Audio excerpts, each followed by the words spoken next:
Good morning, I'm Eleonora and here is Cairo News. The top story today is the new startling Berlusconi statement.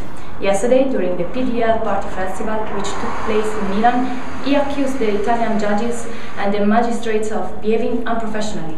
He reminded the audience of recent events and underlined the wrong decision the judges have consistently taken. They are abusing their position, he said. But the shocking action he took was to compare his position with the persecution of the Jews during the Holocaust.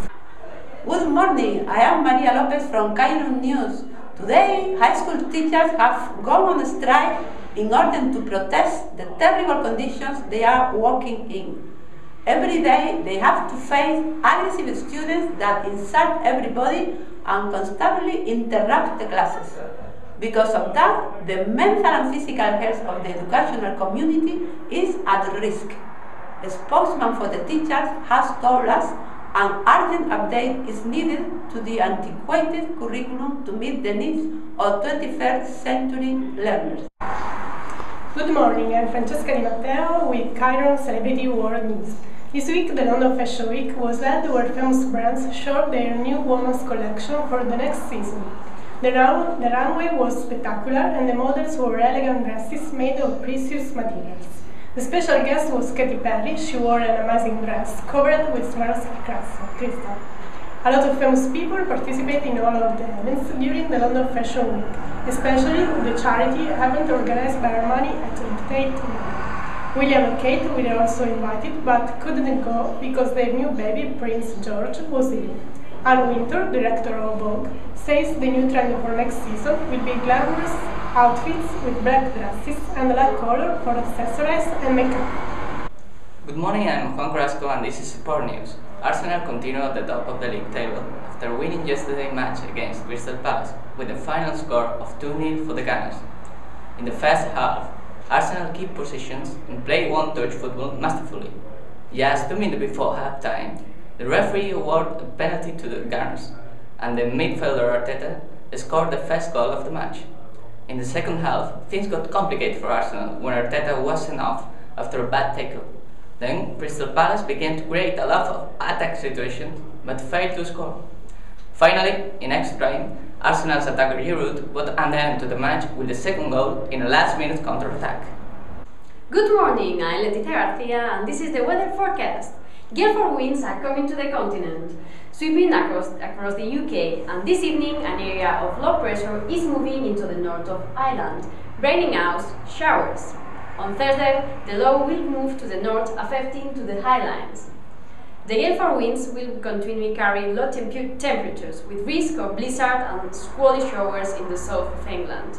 During the morning, the temperatures will be below zero, increasing by midday and continuing in the afternoon, reaching 3 degrees in London, 2 degrees in Cardiff, 0 degrees in York, and 2 degrees in Glasgow. We will have the highest temperatures in Ireland with 8 degrees in Cork and 2 degrees in Belfast and Dublin.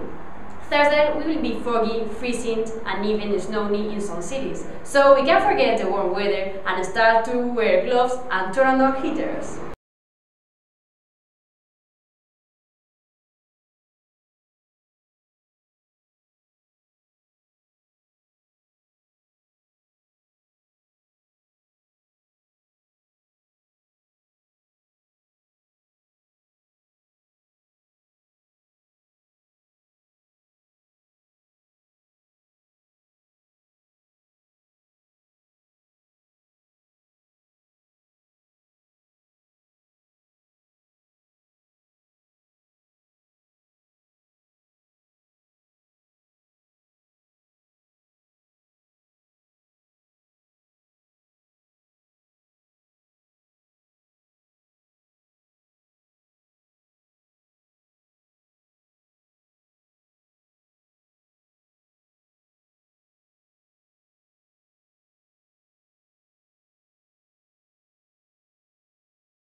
is a satirical novel that covers topics like immorality, absurdist fiction, black humor, war fiction, and politics.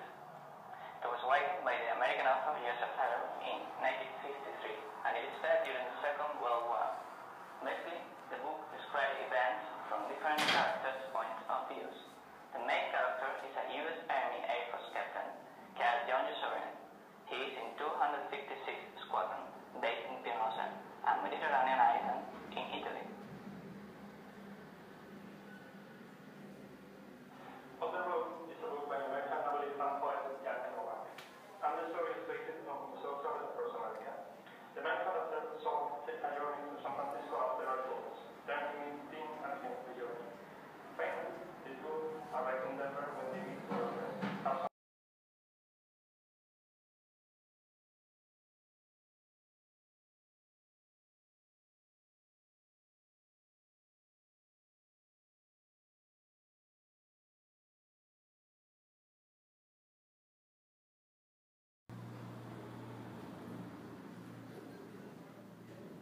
My wife jokes, you know, she says, you need to see a doctor. I said, no, you'll see the doctor before I do.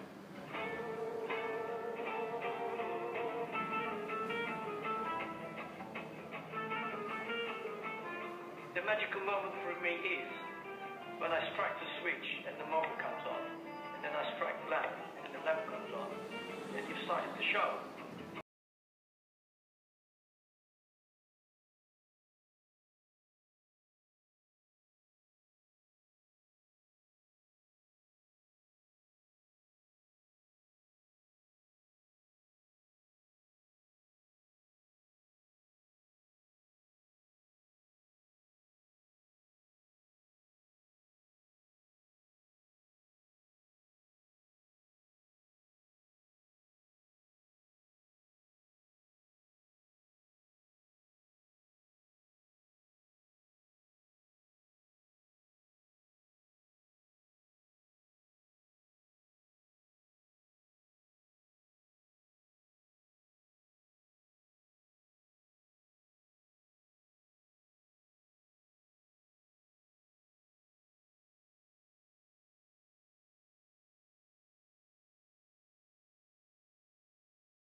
música!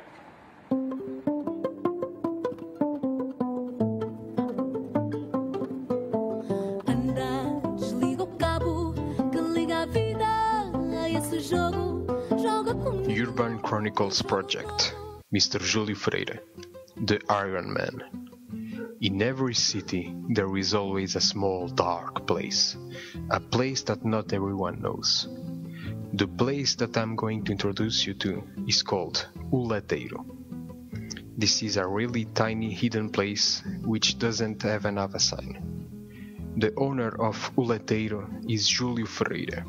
He's a very interesting person. He doesn't really like to talk much, but once you have something in common with him, he will talk until the cows come home.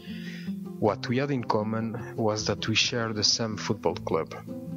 I discovered we had the same football club when I saw a Benfica calendar. Since this precise moment, the conversation was no longer awkward. Once I mentioned the word Benfica, he started to talk but nothing more than Benfica. He almost forgot the purpose of the conversation. At some point, Mr. Júlio Freire said,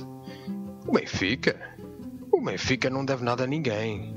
Which means Benfica owes nothing to anyone. When I stepped inside the shop for the first time, to be honest, I felt a little intimidated. It was really dim, dirty, and filled from floor to ceiling with alien-like metal tools.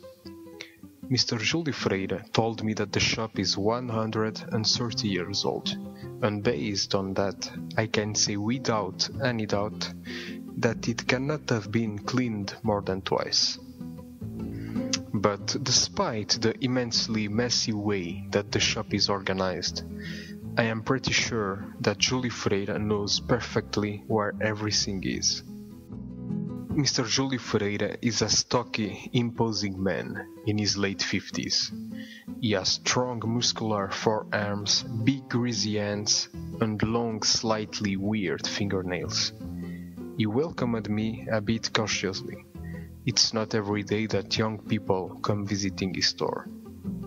He works mostly on glass and metal, and he'll be probably hammering or twisting something when you walk in. When I gathered the courage to ask him if I could take some photographs, he simply replied, Tirem à vontade. Take as many as you like. To be honest, I really wasn't expecting such answer. So, if you intend to visit him, remember that appearance deceives. He might look tough, but he is soft inside.